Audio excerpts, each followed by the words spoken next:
abelhas biomacatinga, criação de abelhas indígenas, que é tratado como meliponicultura. Esse conceito ele se deve por conta das abelhas, todas as abelhas indígenas, abelhas neotropicais, abelhas nativas aqui no Brasil, que é tratado dessa maneira, nos outros países não dessa maneira. Também dita abelha sem ferrão, mas tem ferrões, e o ferrão em abelhas eusociais é a exclusividade de fêmeas, a casta fêmeas tem ferrões, machos e a rainha não possui.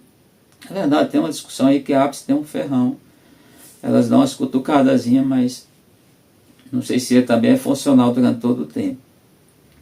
Que seria poder ter também, porque é a abelha que tem ferrão, mas entendendo a meliponicultura, esse termo, esse conceito.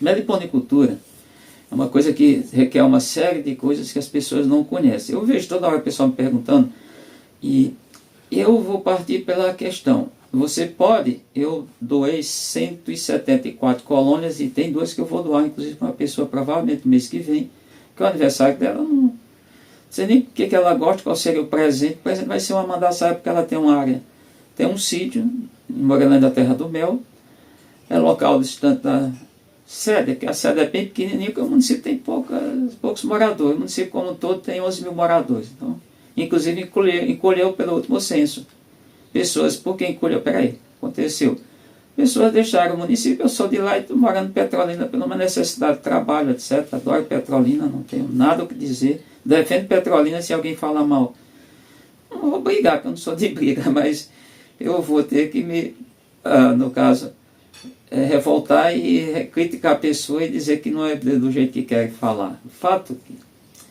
a meliponicultura, vamos dizer como, e eu vou até com base no, eu vou mandar esse vídeo para Manuel Nascimento, que fica na cidade de Dormentes, que é o município mais distante da sede, Recife, da capital, sede com sede, ou seja, a área urbana de lá, com a área urbana de Recife é o ponto mais distante que nós temos dentro do estado, os pontos mais distantes, vamos tratar dessa maneira. Em termos de intervalo e espaço, é o mais distante. Então, a meliponicultura requer algumas questões e ela ainda é uma coisa muito incipiente, é uma coisa que bombou, que é assim que trata, quanto nas redes sociais, nos tempos. Mas você viver da criação de abelha é possível, sim. É mais prático porque a maioria das abelhas você não precisa, você trabalha facilmente por conta que são abelhas que o meio de defesa delas não é ferrão, como é o caso das abelhas gênero Apis. E são poucas. E o pessoal tem falado 40 e pouco, que eu tenho um catálogo, aí pode ser mais, de 29 espécies distribuídas. 10 espécies na Europa, 12 na África e 7 na Ásia, totalizando 29 espécies catalogadas. Então a meliponicultura, para você começar a criar abelhas, você tem que saber, e pode começar. Eu doei abelhas, a maioria dessas abelhas deixaram morrer. Foi o dia que eu doei para as escolas deixaram morrer, não tiveram cuidado. A pessoa ainda usa um conceito que está errado. É claro que é passado de geração para geração que a abelha nativa vai embora. Ela não vai embora. Não vai embora pelo motivo muito simples. As rainhas não voam. Rainhas, depois que as princesas copulam, elas dilatam demais o abdômen e elas não têm mais condição de voo. Não é porque elas perdem as asas, não. As asas continuam sendo o mesmo tamanho, mas ela não consegue voar. Bate asa, tudo, mas não voa.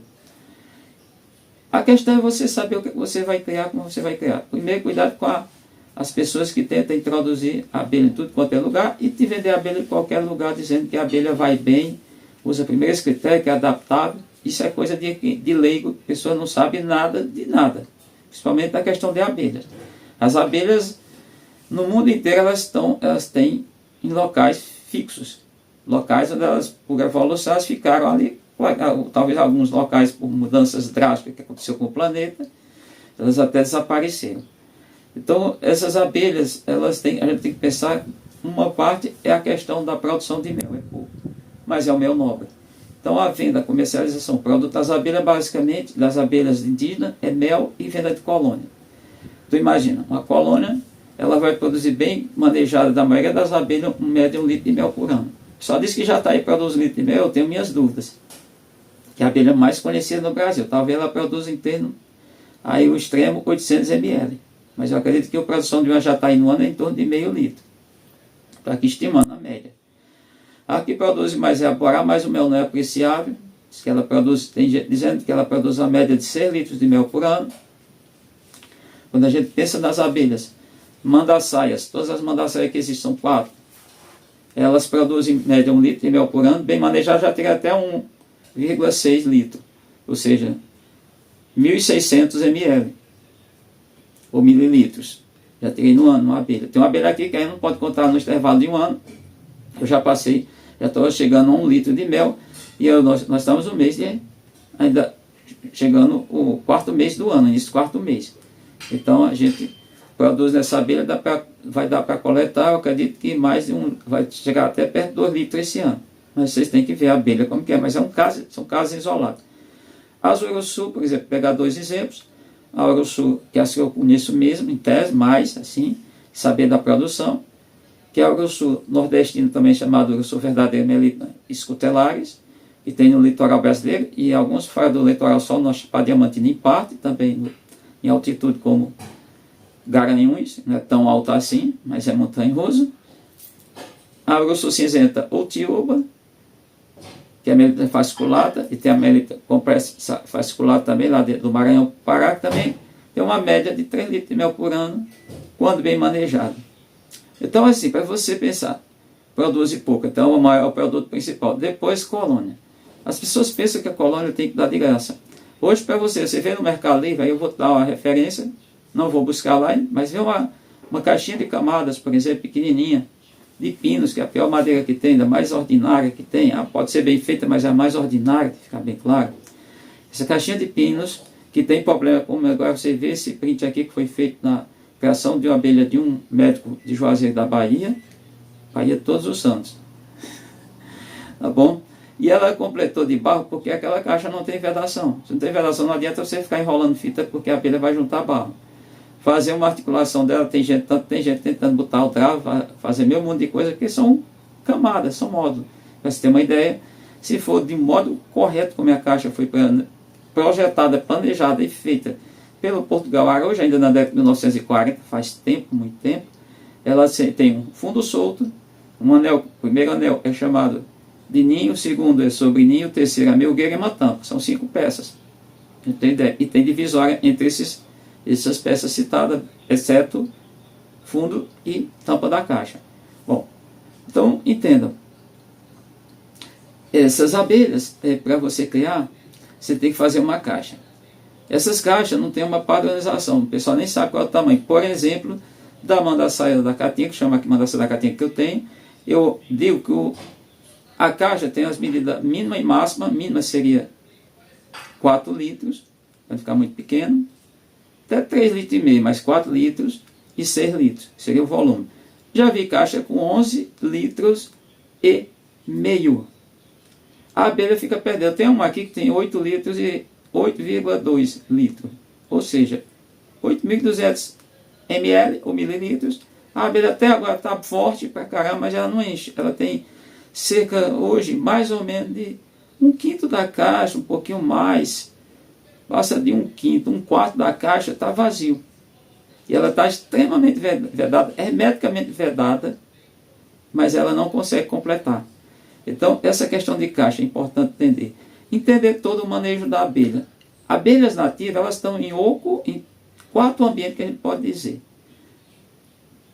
Pouquíssimas. Conhecemos as abelhas, algumas do gênero Trigona, como o arapuá, o guaxupé, entre outras, que faz o seu ninho num substrato qualquer, até numa parede, num muro, numa árvore.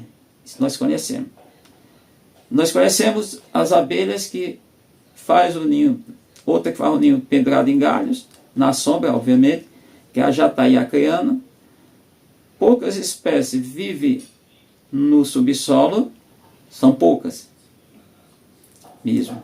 E a maioria das espécies vive em ocos. Esses ambientes todos são bem controlados.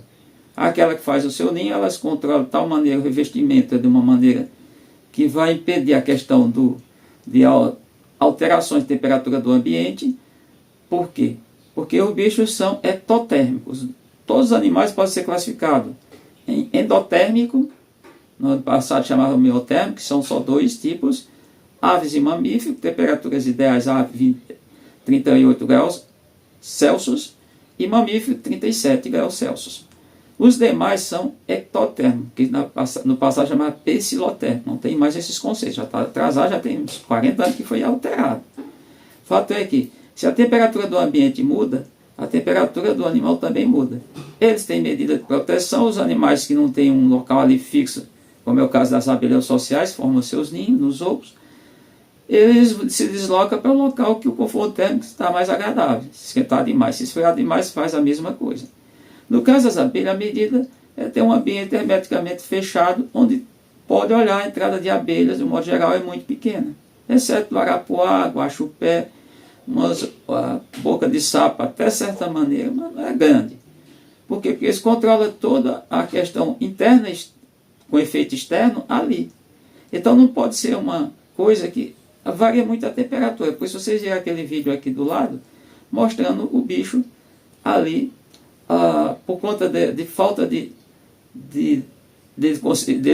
ele não tem condição, por causa do tipo de caixa, de fazer a chamada termorregulação, acumulam uma quantidade de barro que ali, não sei quanto tem, mas se for permitido, se o médico quiser que eu volte na casa dele para tirar aquele barro, vai dar ali, eu acredito que mais de 1 quilo de barro. É muita coisa para um bicho pequeno, no caso de uma abelha que é abaixo de 1000 indivíduos por colônia, caso manda sair da caatinga, e ela ter carregado daquele tanto de barro. Então, essa é uma questão muito séria que as pessoas não sabem. A outra questão é a reprodução. Reprodução ninguém sabe fazer, a maioria. Tem que dizer isso. Porque quando vai fazer, mata a abelha. Por que quer levar a rainha junto com as crias para uma caixa nova? Não é assim que tem que proceder. Você tem que observar, pegar um disco de crias. Pode até pegar mais, que está nascente, são crias maduras, e pegar um pouco das operárias, no caso, botar essa caixa nova no local da caixa antiga, pode confinar a outra por 10 dias ou não. Se não confinar, saiba que a maioria das abelhas adultas vão para aquela caixa velha, a caixa nova, no lugar onde estava a caixa velha. Você não precisa tratar dessa maneira, que é chamado também colmeia. Colmeia é qualquer objeto, tá bom?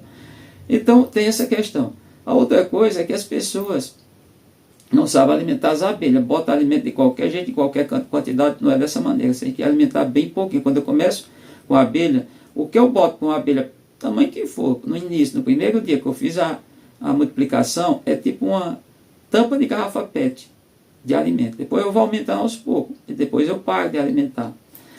A questão é a questão do chamado meliponário, local onde você coloca as abelhas. Tem que ter o cuidado que esse local não pode receber muito vento, se desce de vento, e não pode receber sol. Tenho vários vídeos aqui no canal mostrando as abelhas que pegaram o sol, que o sol matou as abelhas.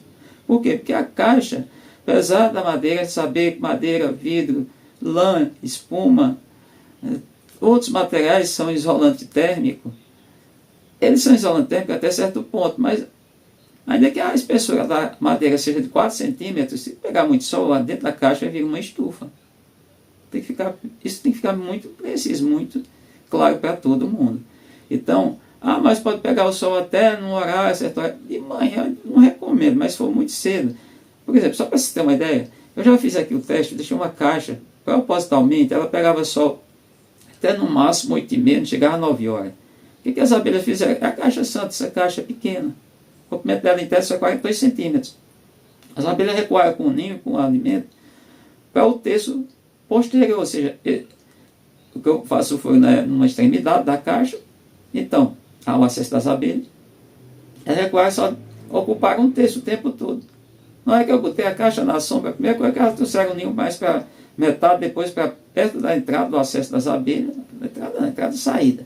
A abelha, para poder entrar numa caixa, ou ela vem de outra caixa ou ela saiu previamente. Isso acontece se for dessa maneira.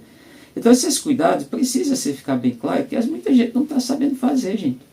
Tem que deixar aqui bem claro isso. E aí a meliponicultura é uma renda complementar. Ninguém vai ficar rico com a meliponicultura, a não ser que, mas se você der outra situação, se você der mais um Google, no Mercado Livre você vai ver essa abelha que eu vendo aqui em 400, 800 reais, o cara fica achando que é caro. Você vê que o cara está vendendo ela 200 reais. Inclusive tem às vezes foto, é só um ninhozinho, uma caixa que ela tem. Qual é o tamanho dessa? Que só tá, uma caixa de camada só está com um ninho. Ela tem 12 por 12 interno, 4 centímetros de profundidade. Ele está vendo aquela abelha ali, que no máximo ele tem 2 discos de crias, Não vai mais do que isso. Um pouquinho de alimento ele está vendendo por R$290, R$300, R$400. Só que é esse tipo de abelha. Você escolhe. As pessoas não conhecem. Ele vende, o cara não conhece, ele vende essa abelha para qualquer lugar, as pessoas compram a abelha de qualquer lugar, levam para qualquer lugar. E aí essas abelhas, elas têm endereço certo na natureza. Por exemplo, essa abelha compartilha com outra abelha. Mandaçá da Caatinga compartilha com a jandaíra, uma das jandaíras, não as jandaíras que tem na Amazônia, que é a Melita subnita. A Melita Mandacaru, elas compartilham o ambiente no total, que é a área de Caatinga seca, que é 70% de toda a região nordeste. Só que elas não estão juntas, elas têm sua posição, só para vocês terem uma ideia como uma coisa interessante. Então não estão sabendo fazer, então meliponicultura é uma questão muito séria ainda. As pessoas não sabem, os treinamentos não sabem, a maioria das pessoas que dizem são especialistas em abelhar não sabe nada de meliponicultura. Ela não sabe nada. Ela não sabe fazer um procedimento, não sabe fazer uma coleta de mel, não sabe fazer uma multiplicação, não sabe fazer uma transferência, se for um caso de resgate, transferir para uma caixa um objeto, não sabe alimentar essas abelhas, não sabe cuidar dessas abelhas, não sabe ver quando essas abelhas, por exemplo, estão definhando e precisa de uma intervenção para evitar. Não sabe. Diz isso bem claro, bem preciso. Não sabe. Elas estão mentindo. Elas estão falando que não procede. Ou seja, estão falando coisa por coisa. Não sabe. Entrega a maioria. Eu digo mesmo, se você entregar para a maioria dos que estão aí, inclusive dentro de universidade, que diz são técnicos, ou seja, tem nível superior, tem mestrado, doutorado na área, se entregar para eles, eles vão passar vergonha. Se botar eles para fazer um procedimento que eu acabo de relatar aqui, qualquer um deles, eles não sabem. Eles não sabem como alimentar, vão fazer uma coisa totalmente errada. Não sabem como cuidar da abelha, quando expor a abelha, como cuidar da abelha. Não sabe multiplicar a abelha, não sabe fazer uma série de coisas. Não sabe fazer uma coleta de mel. Não sabe. É desse jeito. Então, espero que vocês tenham entendido que a meliponicultura, no Brasil, ela bombou só em termos de estar pulverizada em tudo que é canais. Mas as mentiras são enormes. E ninguém está sabendo fazer. A maioria não sabe fazer mesmo. Tem gente que sabe? Tem. Mas a maioria não. Isso é fato. Dito isso, a gente encerra nosso vídeo por aqui.